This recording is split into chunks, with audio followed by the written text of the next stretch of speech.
ci Jóg Job alors Jóg Job nag yéen a yónnee seen ay CV di wut liggéey ñu koy jàllale gratuitement ndaxte ñun itam dañuy def li ñu tuddee téléservice. Oui, Pape Cheikh, on démarre justement avec le CV de Rokhaya Sané qui a eu de 2010 à 2011 une maîtrise en sciences économiques, option gestion des entreprises à la FASEC. Pour ses expériences professionnelles 2009-2012, elle a effectué un stage à la Sénélec de Vincent au département audit interne et organisation. Pour les tâches effectuées, inventaire des stocks, arrêt des fiches Cardex, saisie des quantités inventoriées, comparaison des stocks physiques et Cardex, neutralisation des stocks.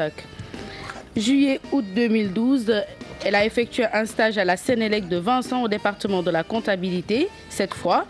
Pour les tâches effectuées, état de rapprochement bancaire, imputation de factures fournisseurs. De février à mars 2014, elle a effectué un autre stage au Crédit Mutuel du Sénégal, CMS, caisse de rue 6.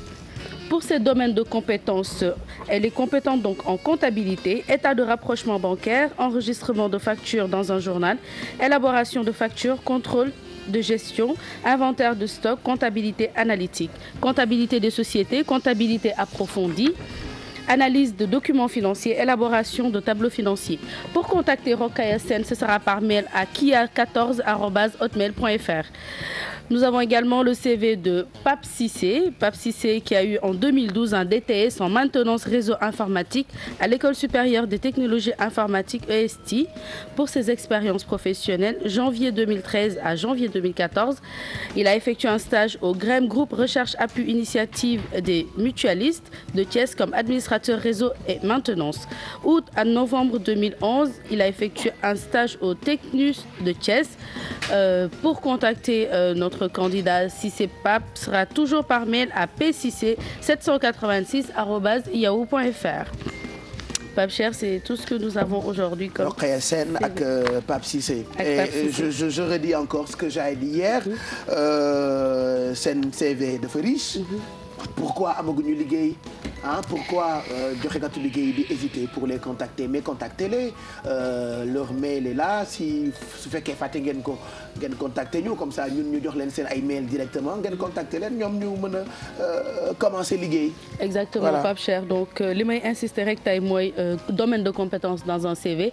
gis nañ ci CV wu Rokhaya Sané man dafa am ay CV yoo xam ne su ma gisee damay kontaan.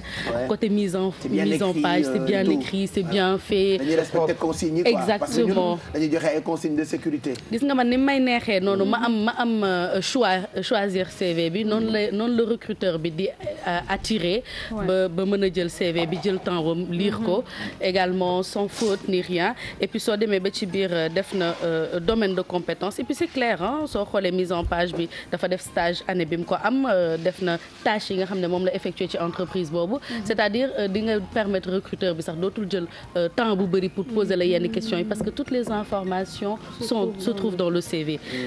Domaine de compétence boo ko déggee mooy li nga xamante ne ci li nga nekk ci nga gën a xarañ fa nga mëne c'est-à-dire duñ ko faratal ci CV yi parce que rares sont les CV yu ma koy gis et la plupart mooy ñi nga xam ne dañuy def ay formation scientifique technique ñooy def seen CV domaine de compétence mais tey jii ak formation boo mënti def war nga am par exemple quand tu fais une formation en marketing on a vu la dernière fois avec les fiches métiers am na ay déclinaisons yu bëri et que soo nekkee responsable marketing am na tâches yoo xamante ne moom nga effectuer ci entreprise yi parce que entreprise yëpp niroowuñu peut-être donc c'est bien de préciser par rapport ak poste bi nga xam ne moom nga bëgg déposer moom nga bëgg liggéey nga def domaine de compétence kii xarañ na ci wàllu comptabilité te boo nee comptabilité comme dafa large dafa définir moom ci li nga xamante ne moom la gën a spécifiquement état de rapprochement bancaire enregistrement de facture dans un journal donc yooyu ay information la yoo xamante ne c'est pas à négliger du tout c'est assez important